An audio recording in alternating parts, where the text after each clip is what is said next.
Hello gorgeous, welcome back or welcome anew to Step Into Your Awesome. I'm so glad you're here with me today because today we're talking about one of my favourite topics, which is manifesting. Now I'm not talking just some kind of woo-woo magical thinking here, I'm talking manifesting backed by neuroscience that gets results. So we're going to dive into that and some powerful mindset tools. You might be surprised by what actually gets in the way. So let's get into it. I've been working with manifesting for over 20 years now with my coaching clients and in my own life, and I've had some amazing experiences, and we'll dive into those a little later. But in the very beginning, it was a case of giving my clients a DVD, it was at the time, The Secret, and saying, look, just trust me on this. It sounds woo-woo, but this stuff works.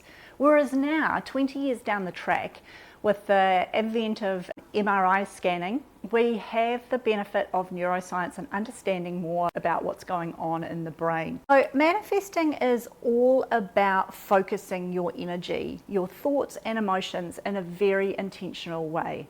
So let's take a look for a moment as to what is going on in the brain and neuroscience that backs this up. Every second, your brain is being bombarded by over 11 million bits of information, whereas our conscious brain can only take in 40 to 50 bits per second. It's like trying to watch the world through a pinhole, if you like. Now, the way that the brain determines what gets into the conscious from those 11 million bits of information is through the Reticular Activating System, or RAS. Now, you can think of the RAS a bit like a bouncer that's deciding what gets in, and the way it decides on what gets in is based on what it believes is important to you. The way the RAS decides what is important to you is influenced by what you repeatedly focus on, your beliefs, your thoughts, your emotions. So if you're constantly thinking, there's never enough money, or I'm always overlooked, then guess what your brain is looking for? All the evidence that confirms these statements. So it'll show you more of what aligns with these thoughts, and suddenly you're in this cycle of evidence reconfirming what you're thinking and believing, and that's the way the world is showing up for you. So the real trick to manifesting isn't just about thinking about what we want, it's about learning to feel as though it's already happening. So let's do something together now. So take a breath wherever you are, and I want you to bring to mind something that is frustrating you or you're feeling disgruntled about in your life at the moment. So once you've got your topic, and I'm going to play alongside using the area of money as an example. So let's just say with money, you're thinking, I just feel like I'm living week to week, or I just want some breathing room, or I want to be able to go out for dinner, or say yes to a girls' weekend away without checking the bank balance first. So that's my example area. You're going to hold your own area in your mind now. Now just notice how it feels in your body as you hold this area that you're feeling disgruntled or frustrated by. Notice the sensations. See what emotion it is for you. Right, now pause there.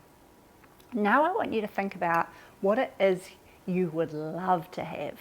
So while you do that, I'm going to just step through the area of money. So maybe it's I want to feel calm and in control of my finances. I want to open my banking app and smile. So as you now bring that to mind and you think I want, my hunch is, and that's with 20 years of experience in this, my hunch is that some feelings surface that are still to do with a lack. So it's the thought of the banking app when you do open it still makes you feel, as you think about, oh, imagine what it would be like to smile. There's a clenching or a restriction as your immediate focus returns to the fact that that's not how it is. Because when we think about the energy around the word want, it draws us into lack. It draws us into, I want that, but I don't have it yet. I want that, but that is not my reality. So the trick with manifesting as I said, is about putting all your energy and emotion into what it is you want, but not as though I want that, but as though I have that already. So let's try that now. A real note is to stretch only as far as you can actually believe. So we're not going like, oh, I've won lotto, because that is an implausible, very unlikely event that your brain is going to have real difficulty believing. I want you to stretch to a place where it feels stretchy and exciting, but it is possible. Imagine, for example, that money flows with ease, that you've got consistent income, that you're able to pay your bills, and there's still money left over. So feel that. And in your area, feel what it is as though you already have it. Notice the sensations now that come up in your body. Imagine in great detail how it would feel if you already had that. What you would see, what you would be experiencing. Bring that to mind and hold that frequency of energy, because it's all about frequency of energy. It's all about vibration. It's all about placing our energy, our attention, our emotions on what it is we want, because then the reticular activating system, guess what? It's looking for more evidence to back that up. And what happens is your brain begins filtering things differently. It notices opportunities, ideas, people, nudges. The energy shifts, and suddenly, as I've heard time and time again from clients, oh my God, you won't believe the most amazing coincidence. We start seeing coincidences or events of synchronicity show up in our lives. It was so good to go over the sort of science side of manifestation. But what if you're someone like me who doesn't even know what they really want? How do you then go about manifesting? Do you just do it generally? What are your tips? That is such a great point, because sometimes we do feel so stuck that we don't know what we do want. And trying to even just name it is hard. It might be like, you might feel like, I don't even know what I want anymore, or I could imagine that, but could I really create that? Or I just don't see how that's possible. Or if I went after that, then it might cost me this, so there can be all these things that get in the way. The other thing, quite frankly, in today's world that I see a lot with busy women juggling so many responsibilities, is there's just not enough kind of quiet space in the mind to hear our soul's nudges. So here are some tips if that is what you're experiencing. So I'd suggest grabbing your journal. Journaling is incredibly helpful. It's something that I knew was good and I resisted personally for so long, but now I've gotten journaling as well and I love it, and I really do highly recommend it. So you don't have to do big long journal posts. It's just about frequently capturing just kind of like stream of consciousness that is going on for you about your thoughts and your emotions. Also talk it through with a coach or a trusted friend. You could jot down some bullet points. A good exercise to do is 2 columns, and on one side you write what I do not want, and then on the other you write what I do want, and just leave that blank to begin with. Have it in your journal, and then as things crop up, pop them down in that column. And the last tip I have around that is to actually start taking photographs or screenshots when you see things that appeal to you. Could be photos, could be words, just things that give you a sense of, oh, I'd like that in my life as well. And the key is you don't have to figure it out all at once. It's about just tuning in, and it will come clear, little step by little step. I do think a lot of us need to find a bit more clarity with what we want to have and manifest in the world. Is there any resources that you can recommend for doing this and sort of continuing on our journey after this podcast episode?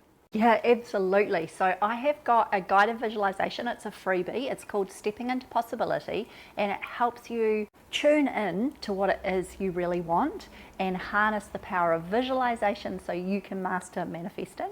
And the second thing is the Awesome Club, which I'm just about to launch, and that is where you can be surrounded by other awesome women in a high vibe energy, focused on exactly what it is you do want in your life and some of the blocks that are getting in the way. So we have got 10 founding member spots that are available. Those are at the cheapest price it will ever be, and the beauty is once you get one of those spots, your price will hold at that for as long as you're in the Awesome Club. So there are still a couple of spots available, so grab one, come join us in the Awesome Club. We kick off soon. Awesome. I'll check out the links in the description for all of those. I just want to know, what are your key takeaways that people should be taking from this podcast episode? So manifesting isn't just about wishful thinking, it is backed by neuroscience. So if you're not on board with the manifesting train yet, get on board. It is how you create what it is you want. Your brain's filtering system, the RAS, responds to where you place your focus. So start getting really clear on what it is you want.